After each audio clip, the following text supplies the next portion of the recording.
हरिओम प्रणाम। आप सभी शिव भक्तों को आचार्य संजय लोहनी वेदांती का सादर प्रणाम नमन। आइए सज्जनों, रुद्राक्ष महात्म्य का वर्णन हमारा चल रहा है। श्री शिव महापुराण विद्येश्वर संहिता के 25वें अध्याय में हम हैं। कल के वीडियो में हमने आपको 5 मुखी रुद्राक्ष तक का महात्म्य बताया था। अब हम आपको 6 मुखी रुद्राक्ष के महात्म्य से प्रारंभ करते हैं। आइए क्या कहता है पुराण। अगम्यागमनं पापम अभक्ष्यस्य च भक्षणम् इत्यादि सर्वपापानि पंचवक्त्रो व्यपोहति। सज्जनों, ये तो पंचमुखी रुद्राक्ष का महत्व है। हम जीवन में भक्ष्य स्पर्श गम्य कर देते हैं। जो नहीं खाना चाहिए वो खा देते हैं, जिसे स्पर्श नहीं करना चाहिए उसे स्पर्श कर देते हैं, जिसे देखना नहीं चाहिए उसे देख लेते हैं, जिसको सुनना नहीं चाहिए उसको सुन लेते हैं। बोले इन सब पापों का नाश करने वाला भी यह पंचमुखी रुद्राक्ष है। इसका वर्णन हमने कल की वीडियो में किया था। आइए सज्जनों, अब हम आपको 6 मुखी रुद्राक्ष से आज का नया विषय प्रारंभ करते हैं। इत्यादि सर्व पापानि पंचवक्त्रो व्यपोहति। ये तो हमने बता दिया। षड्वक्त्रः कार्तिकेयस्तु धारणा दक्षिणे भुजे।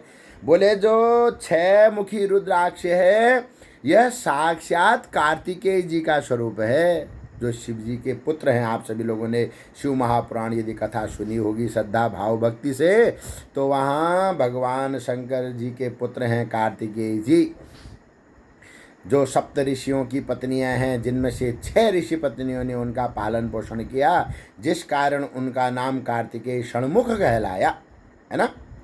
तो ऐसे कार्तिकेय जी का यह साक्षात स्वरूप है। यह स्वयं ब्रह्मचारी हैं कार्तिकेय जी, और बड़े बलवान हैं, बड़े मेधावान हैं, बड़े बुद्धिमान हैं, बड़े तेजस्वी हैं, बड़े ओजस्वी हैं। तो ऐसे कार्तिकेय जी का स्वरूप है जो ब्रह्मचारी है, उसे तो जरूर षड्मुखी रुद्राक्ष धारण करना चाहिए। ब्रह्म हत्यादिके पापैर मुच्यते नात्र संशयः। बोले क्या करता है यह षड्मुखी रुद्राक्ष? बोले ब्रह्म हत्या आदि जो पाप हमारे जीवन में पूर्व जन्म में इस जन्म में हमसे हो जाते हैं, बोले उनका नाश करता है। सप्तवक्त्रो महेशानि ह्यनंगो नाम नामतः। यह सप्तवक्त्र नाम का जो रुद्राक्ष है साक्षात महेश माना जाता है। धारणा तस्य देवेशी दरिद्रोपीश्वरो भवेत्। आहा, ये तो सभी का प्रश्न है कि गुरुजी हम तो दरिद्री रह गए। बोले 6 मुखी रुद्राक्ष 7 मुखी रुद्राक्ष धारण करो, तुम्हारा दरिद्र दूर हो जाएगा।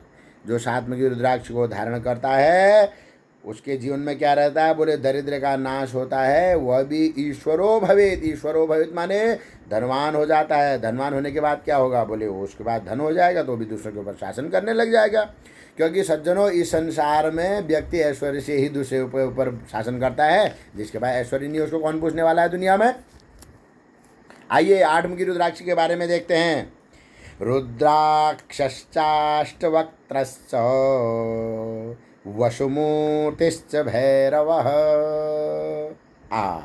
धारणा तस्य पूर्णायुः मृतो भवति शूलभृत।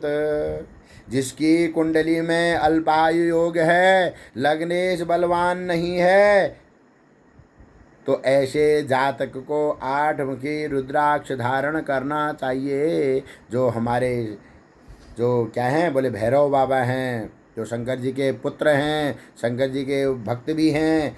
ऐसे भैरव बाबा जो काशी के कोतवाल माने जाते हैं, बोले ऐसे भैरव बाबा का साक्षात स्वरूप है।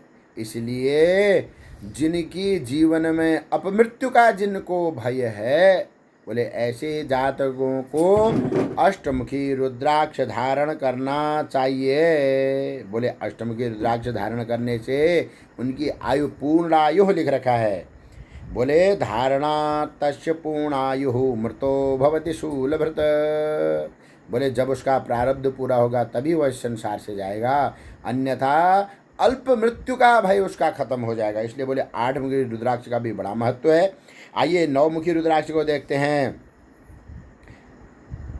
भैरवो नववक्त्रश्च कपिलश्च मुनिस्मृतः दुर्गा वा तद अधिष्ठात्री नवरूपा महेश्वरी। हाँ, ये जो भक्त शक्ति के उपासक हैं, शाक्त कहते हैं जिन्हें, जो भगवती की उपासना करते हैं, पार्वती मैया की उपासना करते हैं, नव दुर्गा की उपासना करते हैं। सज्जनों, कोई व्यक्ति राधा की उपासना करे, पार्वती मैया की उपासना करे, लक्ष्मी मैया की उपासना करे, सरस्वती की उपासना करे, ये सब शक्तियाँ हैं।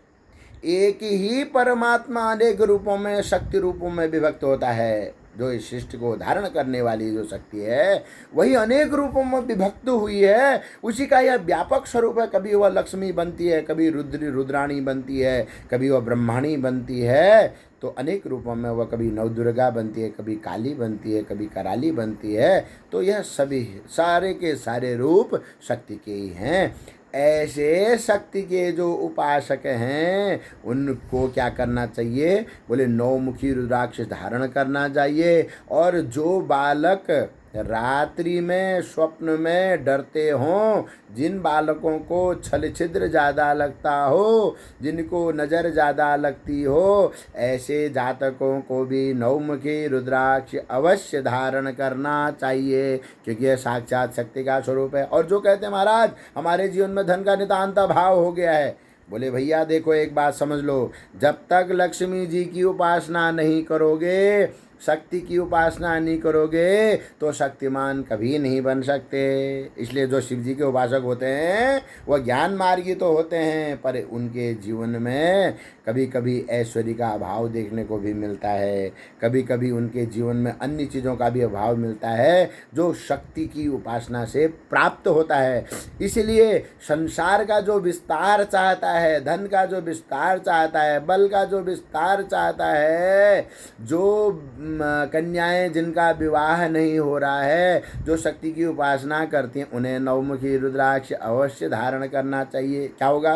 बोले साक्षात भगवती का वह स्वरूप है। भगवती मैया का ध्यान कर करके उस नवमुखी रुद्राक्ष को धारण करने से अवश्य ही सकारात्मक फल की प्राप्ति होगी। अच्छा, तम धारयेद वाम हस्ते रुद्राक्षं भक्ति तत्परः सर्वेश्वरो भवे नून्मं मम तुल्यो न संशयः। बोले ऐसा नौमुखी रुद्राक्ष साक्षात सर्वेश्वर है, इसको धारण कहाँ करना चाहिए? बोले वाम हस्ते, बाएं हाथ में धारण करने का इसका विधान शास्त्र ने बनाया। अब दशमुखी रुद्राक्ष आज का हमारा विषय दशमुखी रुद्राक्ष पर पूर्ण हो जाएगा। दशवक्त्रो महेशानी स्वयं देवो जनार्दन। यह दशमुख का रुद्राक्ष जो है यह साक्षात शंकर जी का तो स्वरूप है।